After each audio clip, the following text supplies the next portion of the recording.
जब मैं NEET clear किया तो मैं भी एकदम कंफ्यूज था। सोचता था कि एकदम बड़ा बिल्डिंग वाला कॉलेज लूंगा, एकदम शाइनिंग कैंपस, जहाँ लोग बोले वाह यार क्या कॉलेज मिला है। सबको लगता है कॉलेज मतलब कैंपस, कॉलेज मतलब इंस्टाग्राम वाली फोटोज।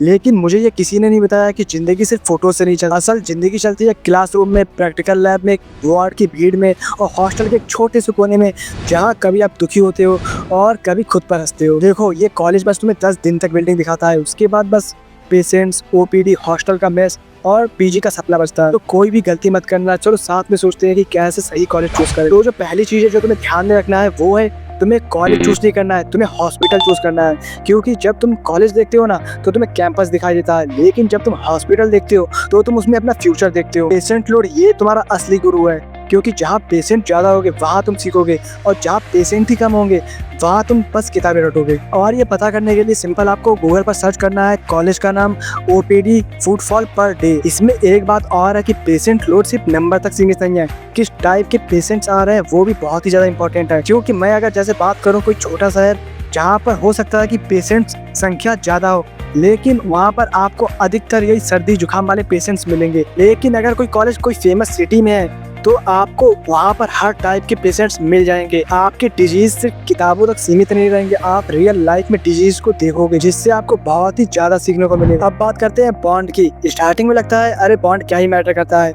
अभी कोई भी कॉलेज मिल जाए। लेकिन जब तुम्हारा पीजी क्रैक होगा, तुम्हें पीजी में सीट मिलेगी, लेकिन स्टेट बोलेगा पहले बॉन्ड निभाओ तब समझ में आएगा। कई जगह 1 साल का बॉन्ड होता है, कई जगह 5 साल का, और पेनल्टी भी 5 लाख से 50 लाख तक होती है। मुझे जहाँ तक पता है कि महाराष्ट्र में लगभग 1 साल का बॉन्ड होता है और यूपी में 2 साल का बॉन्ड होता है। बॉन्ड अगर छोटा हुआ तो फ्रीडम मिलता है, और कहीं अगर बॉन्ड बड़ा हुआ तो बस प्रेशर मिलता है। गलती से इसको इग्नोर किया तो तुम बाद में बहुत रिग्रेट करोगे। बॉन्ड का एक सौतेला भाई होता है कोटा, जैसे कि स्टेट कोटा होता है, इंटरनल कोटा होता है, अब तो एम्स में भी कोटा आ चुका है। ये टॉपिक वैसे बहुत ही लंबा है तो इस पे एक अलग से वीडियो बनाऊंगा, लेकिन आप मोटा मोटी बात समझो कि कोटा भी बहुत ही ज्यादा इंपॉर्टेंट होता है फ्यूचर के लिए। अब बात करते हैं लैंग्वेज बैरियर पर। इसको एडवेंचर मत समझना। कुछ लोग सोचते हैं साउथ में चलते हैं, एडवेंचर होगा, कल्चरल होगा, मजा आएगा। ये बोलना आसान है, लेकिन जब पेशेंट बोलेगा इन्नकु वाली इर्रुकु, तब बस तुम उसका ऐसे ही मुंह देखते रह जाओगे, तब मजा नहीं आएगा। और वैसे भी लैंग्वेज सिर्फ पेशेंट तक सीमित नहीं है, तुम्हें वाइवा, प्रैक्टिकल, एग्जाम हर जगह दिक्कत आएगी। और साउथ में जाना कोई गलत नहीं है, लेकिन मेंटली प्रिपेयर रहो।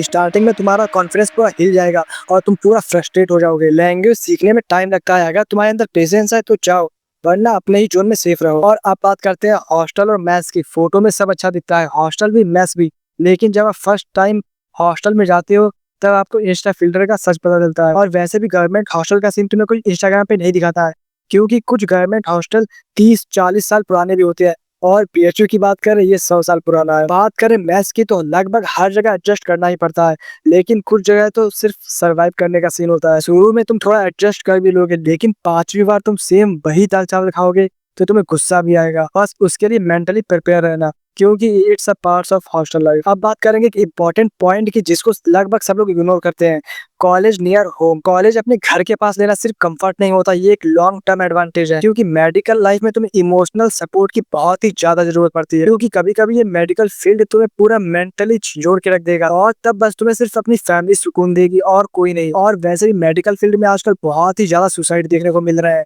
तो इसको बिल्कुल भी इग्नोर मत करना। लेकिन हाँ, ये भी बात याद रखना कि नियर होम का मतलब ये नहीं है कि तुम अपनी लर्निंग कॉम्प्रोमाइज कर दो। अगर घर के पास तुम्हें अच्छा हॉस्पिटल और अच्छा पेशेंट लोड मिलता है तो परफेक्ट है, वरना थोड़ा दूर भी जाना पड़े तो लड़ने को प्रायोरिटी दो। और अब बात करते हैं सीनियर्स की सपोर्ट सिस्टम की।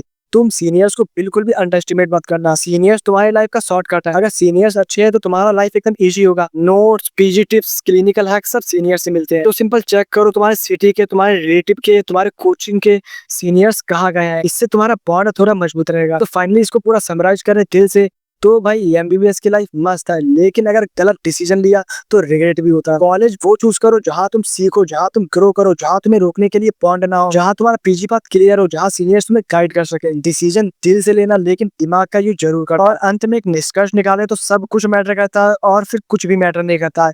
तो बस आज all the best future doctors.